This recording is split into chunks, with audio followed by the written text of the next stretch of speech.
Hoover Institute Senior Fellow, author of many best-selling books, including the latest one here, The End of Everything, How Wars Descend into Annihilation. Victor Davis Hanson, welcome back to Newsline. Victor, always good to see you. Thank you. If we could start with the lawfare. Yesterday, it was breaking on our show when Jack Smith filed this 6-page motion. Tanya Chutkan had to approve it and finalize it yesterday to drop all the J6 charges. You know, a lot of this from the left, they're saying, we heard Goldman saying, well, no one's above the law. Donald Trump is proving he's above the law.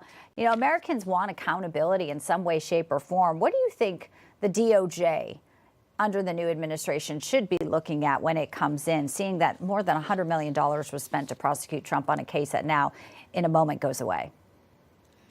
Well, first of all, I would like him to look at the asymmetrical treatment of Joe Biden. He had a special prosecutor. The special prosecutor found culpability, then he fobbed it off by saying he would be too empathetic due to his dementia to a jury to be convicted. But Joe Biden took out documents longer in more unsecure places, and his ghostwriter, as you remember, had access to classified information and then destroyed that tape that was under subpoena. And that was all let go. I think they should take a look at that. And then in addition, you know, in November of 2022, I think it was October, on one single day, Jack Smith was appointed. Nathan Wade went to the White House to coordinate the Fani Willis, Georgia indictment. And the number 3 person in Merrick Garland's Department of Justice, Mr. Coangelo, resigned, a very prestigious job, to go to work for Alvin Bragg. And I'd like to see that was all coordinated.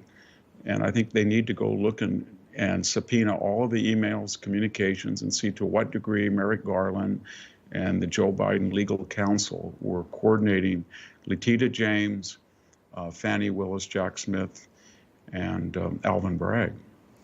And it all seems doable now that we have a shift here with this new administration and really a true mandate. We're talking about conflicts all around the world. We may have a ceasefire announced, and Netanyahu's supposed to walk out in about 20 minutes and speak to the world effectively. We talk about Ukraine. NATO now putting out a message telling businesses to be prepared. Wartime, you know, the conflict is escalating. Perhaps there might be boots on the ground from NATO. All of this seems like it's going faster, yet we know when Donald Trump comes in, there's a huge expectation that these will be solved and solved somewhat quickly, Victor. Yeah, I think everybody knows what the solution is. It's sort of like the Aesop's fable, the cat has to be belled, but nobody wants to bell the cat.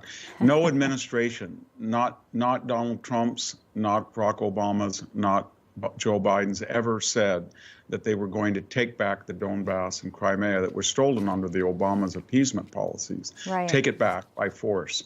So they're going to negotiate and say, Mr. Putin, you can institutionalize these as Russian. They've been Russian in case of Crimea, for centuries.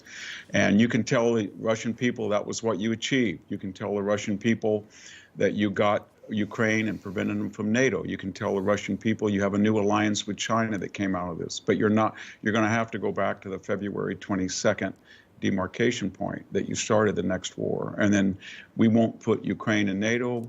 Maybe the EU will do it. Ukraine will be armed. We'd like to have a DMZ. And I think that's the basis for a settlement. What gets me, Bianca, is that all these people want to fight this war to the last Ukrainian. They've lost somewhere between 300,000 and 500,000 dead, wounded, and missing. And with the Russians, it's 1.5 million. That's the largest battle since Stalingrad in 1942 and 43 in Europe. And everybody thinks this is great.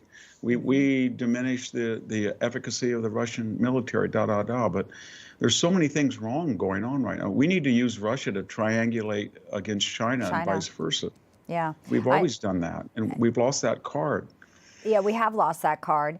And as you said, Russia's prepared to grind it out. They've got North Korean troops. There's a report yesterday. They've got conscripts from Yemen now coming in.